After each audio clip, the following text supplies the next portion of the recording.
Il existe un monde où l'angoisse fait partie du paysage. Un monde où chacun de vos pas vous entraîne toujours plus loin, dans la terreur et l'indicible. Un monde où les créatures les plus inimaginables et les psychopathes les plus cruels sévissent en toute liberté. Un monde où il n'y a aucune règle, aucune loi pour vous empêcher de plonger dans l'horreur la plus totale. Ce monde n'est pas si éloigné du nôtre, et il n'appartient qu'à vous d'en franchir les frontières. Alors si vous aimez avoir peur, n'hésitez plus. Franchissez le portail et venez écouter les histoires de l'autre monde. Bonjour à vous, chères créatures. Dans le récit d'aujourd'hui, je vous emmène à Shibuya, au centre duquel se trouve un restaurant de sushi dont la notoriété n'a cessé de grimper au fil des mois et qui suscite jalousie et convoitise. La faute à leur sushi au goût incomparable. Un restaurant détenteur d'un secret que va découvrir le malheureux témoin de cette histoire à cause de sa trop grande curiosité et qui va causer sa perte. Mais sans plus attendre, il est temps de découvrir la teneur de ce secret, qui se situe en plein cœur des territoires de l'autre monde. Sushi Nightmare. J'écris ces mots en espérant que quelqu'un les lira, même si je n'ai pas trop d'illusions que mon histoire soit crue, en dehors de ces murs. Là où ma vie va s'arrêter d'ici quelque temps, une fois que toutes les parties de mon corps auront servi à nourrir cette abomination que ma curiosité aura eu le malheur de me faire découvrir. Pourquoi ai-je voulu savoir ce qui se cachait dans cette pièce où aucun employé n'avait le droit de se rendre? D'autant que le restaurant Sushi no Sekai, dans le quartier de Shibuya, a acquis depuis quelques mois une réputation peu flatteuse, voire même inquiétante, du fait de plusieurs employés, de clients ou d'inspecteurs du bureau de l'hygiène japonaise, chargés d'enquêter sur des rumeurs d'implantation d'additifs de nature chimique non contrôlée au sein des plats proposés par le restaurant. Le fait est que depuis quelques années, le restaurant est soudainement passé du statut de petit commerce à celui de quasi-institution du quartier de Shibuya, l'arrondissement de Tokyo où les Shibuyettes, le nom donné aux femmes fréquentant assidûment les magasins de cet endroit très prisé de la ville, constituent près de 80% de ses revenus. Pour revenir aux rumeurs concernant le Sushi no Sekai et son incroyable progression commerciale, cela vient du fait du goût incroyable des nigiri, temaki, shirashi, maki, temari, toutes ces variantes des sushis proposés par l'établissement. Le bouche à oreille favorable s'est transformé en véritable raz-de-marée populaire, suscitant la jalousie des autres commerces, y compris ceux situés dans les étages du célèbre centre commercial Seibu, dont le ténor des lieux, le Katsu Midori, qui partage avec le Sushi no Sekai la même spécialité, à savoir qu'il s'agit d'un kaiten sushi, un restaurant où les sushis sont placés sur de petites assiettes défilant sur un tapis roulant, les couleurs des assiettes déterminant le prix à payer pour les clients. Une jalousie qui a mené à plusieurs tentatives de nuire à ce concurrent dont la rentabilité soudaine autant qu'incompréhensible par le biais de plaintes et dénonciations indiquant aux inspecteurs chargés d'enquêter que les aliments devaient avoir une sorte de produit dans leur constitution, donnant ce goût tant apprécié. Nombre de commerces identiques et auparavant ayant une forme de monopole du marché de Shibuya, pensant que cet additif pourrait être d'ordre stupéfiant, expliquant la dépendance des habitués du Sushi no Sekai. Les remplacements fréquents de cuisiniers, serveuses ou autres employés, ainsi que de clients, ont alimenté encore plus ces suspicions à l'égard du restaurant. Néanmoins, beaucoup ne tenaient pas compte de cette jalousie de la part d'entreprises n'acceptant pas qu'un petit restaurant sorti de nulle part leur ait volé une grande partie de leur clientèle habituelle. Et malgré les disparitions, les remplacements réguliers, beaucoup de jeunes gens dans le besoin venaient postuler pour pallier le manque de personnel récurrent, que ce soit pour des extras afin de payer leur chambre d'étudiant, ou pour financer l'achat d'un véhicule, entre autres. Je faisais partie de ces jeunes, mais pour une raison tout autre. Mes parents venaient de me jeter à la rue, faisant suite à de multiples actes de violence de ma part auprès de camarades de lycée, leur ayant valu bien des ennuis avec la police et les parents des victimes de mes coups. Je dois dire que j'ai un esprit bagarreur depuis bien longtemps, et je n'acceptais pas qu'on me contredise sur pas mal de choses. De nature curieuse, comme je vous l'ai indiqué précédemment, j'avais l'habitude de m'intéresser à tout, et à force de lire un peu tout et n'importe quoi, j'avais souvent tendance à mélanger les choses.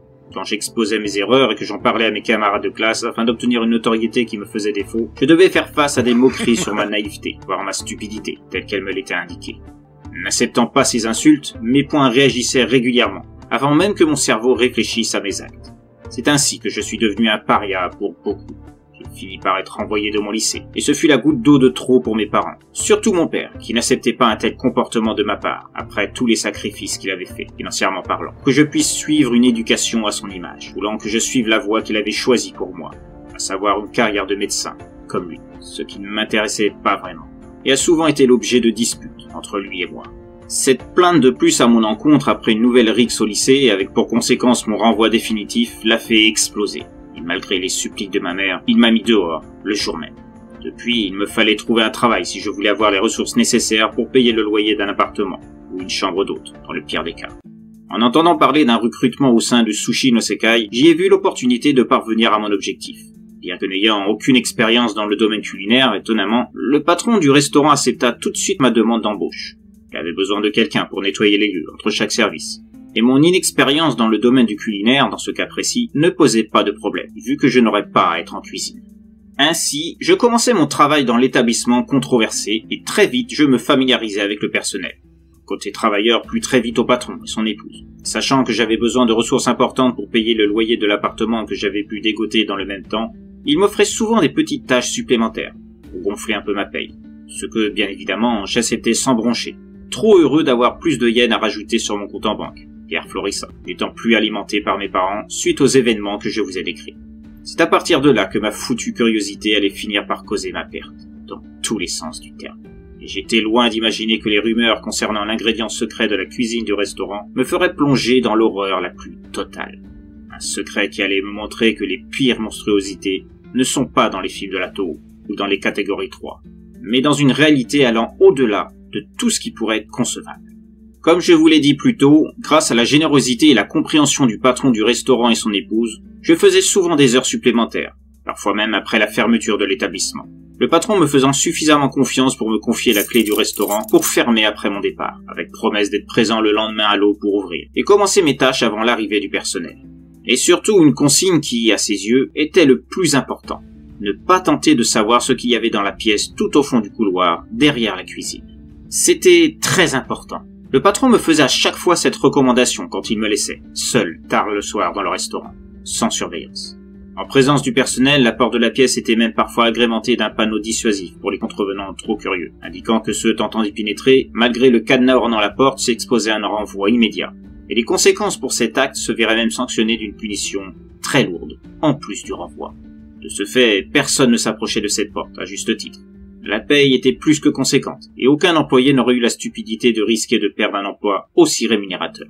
Sauf que moi, ma curiosité était telle que je m'interrogeais à chaque fois que je passais devant cette porte, en faisant le ménage. Je me posais surtout la question, pourquoi un cadenas? J'ignorais même qu'il existait des cadenas de cette taille. C'était très intriguant. Pourquoi tant de précautions pour fermer une porte, alors que la fermer à clé aurait été bien suffisant? Qu'est-ce qu'il pouvait bien y avoir dans cette pièce justifiant autant de précautions? Était-ce à l'origine du secret du goût des sushis tellement prisé par les habitués du quartier de Shibuya? Ou bien était-ce autre chose? Pendant de nombreuses semaines, je résistais à la tentation, me disant que ce n'était pas très important, et que mon emploi l'était bien plus. Mais ma curiosité maladive finit par prendre le dessus.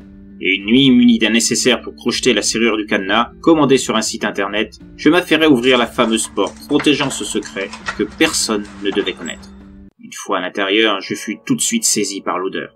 Une odeur pestilentielle, qui faillit me faire vomir, tellement elle me montait au cœur.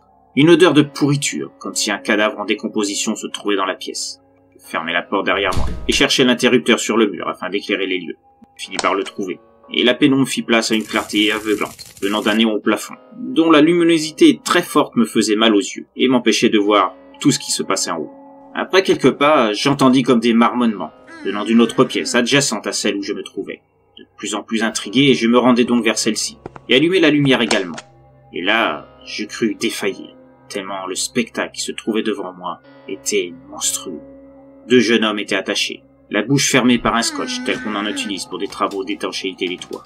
Ils étaient parsemés de blessures sur tout leur corps. L'un d'entre eux n'avait plus de bras, pas qu'il était né de cette manière, mais bien parce qu'on lui avait coupé. L'autre, il lui manquait une jambe et la main droite, et les deux avaient leurs vêtements déchirés, en lambeaux, comme griffés par un animal, mettant leur chair à vif en dessous. Mais ce n'était pas le pire. Un peu plus loin, l'horreur atteint son comble. Un charnier de plusieurs morceaux de corps s'entassait. Des têtes décharnées, des os de fémur, de tibia, certains montrant des traces de brisure, comme si une force monstrueuse les avait brisés, et surtout des centaines de mouches virevoltaient au-dessus, livrant un balai macabre. L'odeur qui se dégageait de cet endroit était à la limite du supportable. C'était cela que j'avais senti en entrant. Et je n'étais pas au bout de mes surprises. Horrifié par cette vision et comprenant ce qu'il était advenu des disparus, ayant reconnu les restes d'un uniforme d'un inspecteur du bureau d'hygiène dans le charnier, ainsi que la tenue donnée aux employés du restaurant sur les 2 jeunes attachés et mutilés, je sortais.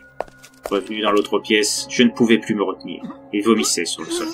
Je restais quelques secondes ainsi, pétrifié par ce que je venais de voir. Et puis je m'aperçus d'un détail.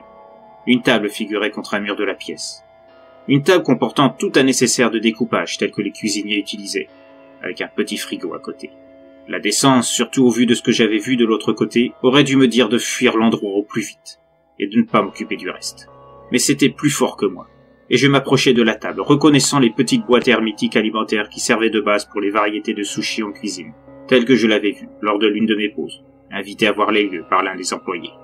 Bien que mon cœur se nouait de plus en plus, je mis ma main sur la porte du frigo, prenant une grande inspiration avant d'ouvrir. À l'intérieur, je reconnus les morceaux de poisson utilisés en cuisine, se trouvant dans les boîtes alimentaires, préparés avec soin, découpés à la perfection et étalés sur les différents étages du frigo. À un moment, je m'attendais presque à voir des morceaux de chair humaine au vu de ce qu'il y avait dans l'autre pièce. Mais non. Je pris le risque de sentir l'un des morceaux dans le frigo. J'en goûtai un, juste pour être sûr. Mais c'était bien du poisson, avec ce goût qui faisait la popularité du restaurant. Mais alors, les personnes, le charnier de l'autre côté, c'était juste parce qu'ils avaient été trop curieux aussi? Je découvris bientôt l'horrible vérité, qui était bien pire que je pensais. Les marmonnements que j'avais entendus précédemment s'intensifièrent, et j'entendis un grand bruit derrière moi, comme si quelque chose venait de tomber soudainement du plafond, et s'abattant lourdement sur le sol. Je refermai le frigo et me retournai, et je vis une créature monstrueuse me faire face. D'un point de vue général, on aurait dit un jeune garçon d'à peine une dizaine d'années, peut-être 12 ou 13 ans au maximum. Mais ses traits étaient difformes. Son visage voyait ses yeux décalés l'un de l'autre, la couleur de sa peau était d'un gris clair, tout comme le reste de sa peau. Et c'est là que je compris l'origine de la viande de poisson dans le frigo. Partout sur le corps, il y avait des textures identiques à ce qu'il y avait dans le frigo. Différentes formes ressemblant à du saumon, des algues, des corps de crevettes frétillantes, comme poussant dans la chair. D'autres parties donnaient l'impression de petits crabes, dépourvus de pinces, et de toute forme de carapace, montrant la chair blanche.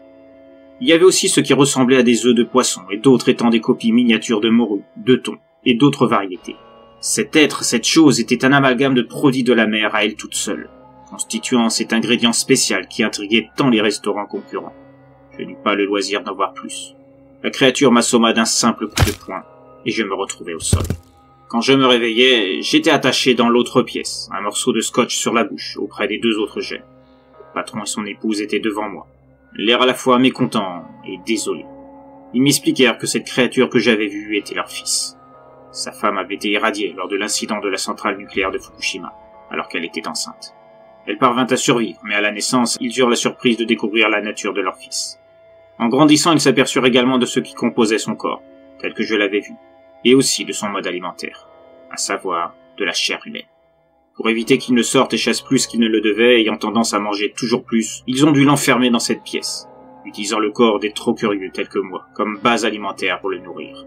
Puis, voulant utiliser les particularités du corps de leur fils, s'étant aperçu que ce qu'il constituait et poussait de manière régulière après extraction, quand certains morceaux ne tombaient pas d'eux-mêmes, étaient parfaitement comestibles. Ils commencèrent à utiliser ceux-ci pour former la viande de poisson nécessaire à leur sushi. Le reste, je le connaissais. Le coup devint très populaire, et fut à l'origine de leur succès. Cependant, maintenant que je connaissais leur secret, ils ne pouvaient se résoudre à me laisser en vie. Je servirais de repas, petit à petit, découpe après découpe, à leur fils. À force d'éducation, ils sont parvenus à lui apprendre à ne pas se servir n'importe comment de son garde-manger. 7 pièces. Après m'avoir indiqué tout ça, ils sortirent, pendant que leur fils escaladait les murs, comme s'il était un insecte rampant, se fixant au plafond. J'aperçus comme des sortes de nombreux cocons naturels, ressemblant à des oursins, sans doute confectionnés par la créature elle-même. Après quelques jours, sans me faire remarquer, je parvins à me libérer les mains. J'ai essayé plusieurs fois de tenter de trouver un moyen de sortir, mais rien à faire. J'étais condamné à servir de repas à cette monstruosité de la nature. C'est là que j'ai eu l'idée d'écrire mon histoire, utilisant mon portable, et créant un fichier texte que j'ai envoyé sur divers sites dédiés au paranormal, espérant que quelqu'un croie mon témoignage. Ce même texte que vous lisez peut-être en ce moment, alors que je suis déjà probablement mort. Vous connaissez désormais le secret des sushis de Sushi no Sekai, ce terrible et horrible secret. Libre à vous désormais de continuer à vous rendre dans ce restaurant et manger goulûment la chair de ce monstre qui sert de fils au patron lors de vos repas. Il n'est jamais bon d'être trop curieux, et le personnage de cette histoire l'a appris à ses dépens.